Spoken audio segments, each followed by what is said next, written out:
So I'm doing this research, and I'm doing I'm watching videos, I'm watching clips. I go down this deep tunnel. I'm on X, I'm on DuckDuckGo, and I see a video, guys. It's an oldie but a goodie. And I guarantee the majority of the audience wouldn't have seen this, right? It's the iconic video of September 11th, 2001. George Bush Jr. is sitting in a second grade classroom. Guess which state he was in? Florida. Florida. I think Sarasota, actually. He knows before he walks into the go ahead. Sorry, which is ironic because the airport that some of the terrorists allegedly trained at was located in, it's in between, it's near Sarasota. So it's not Sarasota, but within like a 35, 40-minute drive of Sarasota, a town called Port Shore. And whoever were the instructors and the people, no red flags went off. You know what I mean? A bunch of Middle Easterns like that can't even speak that good English, want to learn how to fly. Nothing. And then but then the president he's told about 9/11, informed of 9/11. If you believe that they weren't involved, yeah, he's informed of it 40 minutes down the road from where the pilots trained. In this giant country that we have, the odds that it's literally the next town over they're trained at, and he's reading My Pet Goat. My Pet Goat. Yeah. Yes. Where's Brothers Governor? Where's Brothers Governor? And mind you, and again, we're coincidence people here. I don't use the C word. I don't even say it out loud. We were talking about it. I even told her, I don't use that word. I do not use that word. I'm at the point where I'm just tired of people's just blatant ignorance and just, their ignorance is bliss. No, you're crazy. But okay, so he's reading for the class. What was the name of the book? My Pet Goat. Weird. Then, so mind you, they let him know as he's coming in to the classroom that it hit, right? And then the Andrew Card, who was the chief of staff, leans in. Now the second one is hit. He leans in and whispers, and it's the moment where the kids keep going. The president of the United States just found out that we are literally under terrorist attack. The entire country is under attack. He sits there, okay? And I'll tell you why. So the craziest part is, Kelly's gonna show this video right now. Listen to the words. And again, what are the odds that these are the words that are being said inside this classroom? And please tell me this is a coincidence. Kelly, please play this clip. And put the volume up, please. Get ready to read all these words on this page without making a mistake. Look at the letter at the end and remember the sound it makes. Get ready. Kite. Yes, kite. Get ready to read this word the fast way. Get ready. Kid. Yes, kid. Sound it out. Get ready. Kid. Sound it out. Get ready. Kid. What word? Kid. Yes, kid. Boys and girls, sound this word out. Get ready. Get ready. Steal. What word? Steal. Yes, steal. Read these words the fast way. Get ready. Play. Yes, play. Get ready. Must. Yes, must. Yes. Let's read these words the fast way without making a mistake. Get ready. Kite. Yes, kite. Get ready. Kick. Yes, kick. Get ready. Steal. Yes, steal. Get ready. Play. Yes, playing. Get ready. Must. Yes, must. And then what? Open your book up to lesson. Now look, and now 16 on page Chief of Staff, 153. the ritual already happened. Hey, we're under attack. We're under attack, Brandon. And he backs up. Okay? Yeah, I'm a crazy person. Okay, now, all you guys, so what word out of kite, hit, steal, plane, must stuck out to you guys? Which one kind of doesn't fit? It doesn't fit in. Kite doesn't fit. So the word kite doesn't make sense, but I did some digging. The abbreviation for kite, one of them, is Kinetic Kill Vehicle Integrated Technology Experiment. It's an American anti-ballistic missile. And by the way, my opinion, nothing of any wings, no fuselage. You agree, kind of. No plane hit the Pentagon. Specifically. No. I'm beyond convinced. No plane. It's impossible. And to piggyback off of it, not only did no wings, no nothing, and by the way, it's 2001. There's not that many phones and iPhones and everything. Technology hasn't hit yet, so they can get away with shit like this easier. And by the way, in the Pentagon, I know we did some research yesterday. The part of the Pentagon that was hit, Connor, what did you find out yesterday? There was allegedly, around the time of 9/11, a investigation into a giant budget shortfall. It's been contested and fact-checked by Reuters, obviously. That's one of the things we came up with. So It's obviously a contested fact, Yeah. allegedly contested. Yeah. There was a shortfall in the budget of trillions of dollars. They didn't know where $2.3 trillion went. Weird. And the budget office that was doing the investigation with all the paperwork that would have helped them find that was one of the ones hit by the plane. Now, is that the same 2.3 trillion that was missing that Donald Rumsfeld had announced was missing the day before 9/11? That was him Yes, the day before. that's the fact that's contested. That he said it the day before? No, they're saying he said not that we lost 2.3 trillion, but that our system is so old we can't find 2.3 trillion. Weird. Which is the same thing. But it's like, hey, it's in that paperwork somewhere. We just need to find out where it went. Now, and then right before they got to look into the paperwork, it all gets burned up. Now, Brent, I want to ask you guys collectively because I genuinely want to know. You see a video like this, and you see, dude, I got goosebumps. The President of the United States found out that the World Trade was hit. He sits down, and to me, bro, this is from what I've been reading about this cabal demons. There's a ritual. Yep. They have to tell you, right, Brandon? Yep. Does that throw anybody off? Be genuine with me, Robbie. You just saw them say kite, which is a missile, plane must hit steel. What are the odds of that happening? Please explain that to me. If they did kite and then they did Karen and kidnapping, they were all doing if they were teaching these kids words. Yes. Right? They would be focused on because Little John ran. But it'd be like when my K, son's learning, it's K. all exactly. They're learning the letter K, so they're learning words that start with the letter K. Yeah. What is the pattern? What is the pattern there that they're trying to teach there? Because none of those letters, none of those words mean anything to one another. Right. So it's just a bunch of random words that also happen to be equated with 9/11, and the timing again. It's odd that the pilots train a half hour from where the president is informed of 9/11. It's just odd. Very odd. Very odd. Brandon, Statistically speaking, it's like a 1,000,000,000 to 1 odds that they're describing the exact action that's happening with what is it, 7 words they're saying there? Brandon, it's unbelievable yet so believable.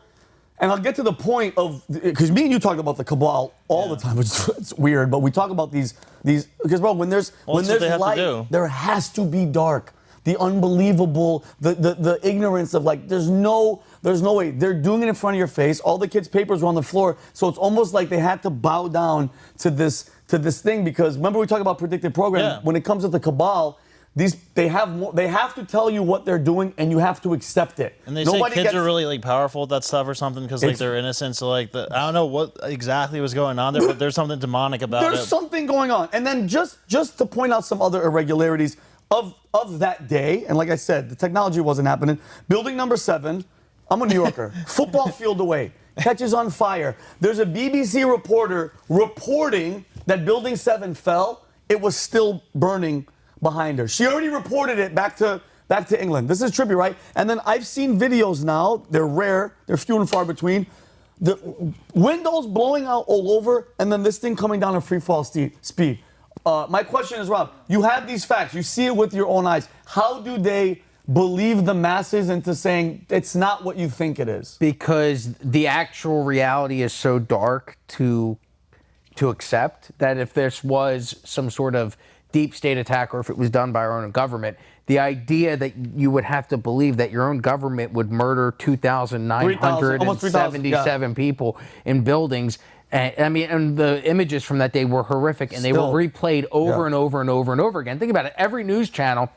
How old were you, Connor, when 9/11 happened? I was just over 4. Okay. I was in the military. I was 14. Yeah. Taylor, how old were you? I was born in 94, so... So 7 or 8 years old. Brandon? 5. Okay. So me and you would probably have the best recollection of 9/11. From my memory of 9/11, I was in high school. It took over every news channel. Every single news channel was replays of the buildings getting hit. And it wasn't just for that day. It was for days. Because remember, Today's Show went off. I remember David Letterman was the first entertainer to come back and do his show. But that was weeks later. They just replayed it over and over and over. And back then, it wasn't streaming options. You had your cable box and the channels that you were watching. So you were just programmed to watch this over and over and over again, and then they identify a bad guy, and then they go, we have to go hold this bad guy accountable. That's it. So then everybody just believes that. But the actual reality is if you look at all of the evidence that's contrary to the narrative that they tell you, the government was at least complicit in what happened. Extremely complicit. And I don't think people's brains can comprehend that, so it's easier to believe that a guy in a cave on dialysis, how many thousands of miles away, orchestrated this entire program and this entire idea with 20 different hijackers in the United States. These guys are supposed to be devout Muslims, but they're going to strip clubs and doing cocaine. Very odd, the entire backstory. Go ahead. Which that should also be concerning, because how would our government, if we were as smart and as intelligent as we are, because their job is to protect us, that they allowed that to happen? Well, well, think about this. It's always, when it's crazy moments like this, always the money, number one, and what is the result of it? Because I was in the Air Force. I was on the Air Force shooting team. For some reason, our competition got canceled a day before, and I was told, listen, don't have your, and I was the best one on the team.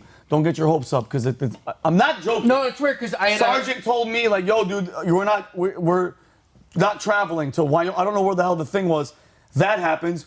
Another funny thing, Condoleezza Rice, who was the Secretary of the State, she called her friend Willie Brown from Chicago and said, don't fly to New York today. Here's my question. Is she a psychic? Was she worried about the weather? How do you know? We brushed that one over. You talked about Bin Laden, the guy in the cave. Every flight was grounded. Every single commercial flight on September 11th was grounded. If you looked in the sky, it was F-16s patrolling, ready to knock shit out of the sky, right? A couple days after, there was a couple of flights, Rob, and who was on those flights? I think they went to Ramstein, Germany, but this group of, I want to say, Robbie, let me make sure.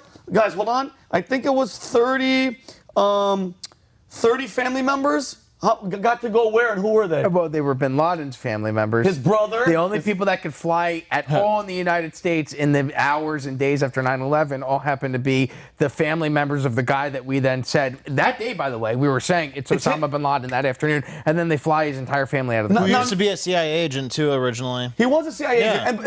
And here's the thing. That's not information that everybody knows, but you mean to tell me public enemy number one, the guy's responsible for just killing 3,000 innocent Americans, and you let his entire family get on planes that we're chartering and getting them out of here without questioning them and interrogating them? You can't pull the wool over my. I'm not stupid, bro. That's getting rid of. That's making sure your partner family doesn't get the heat because he's getting all the heat. And I'm wrapping this up.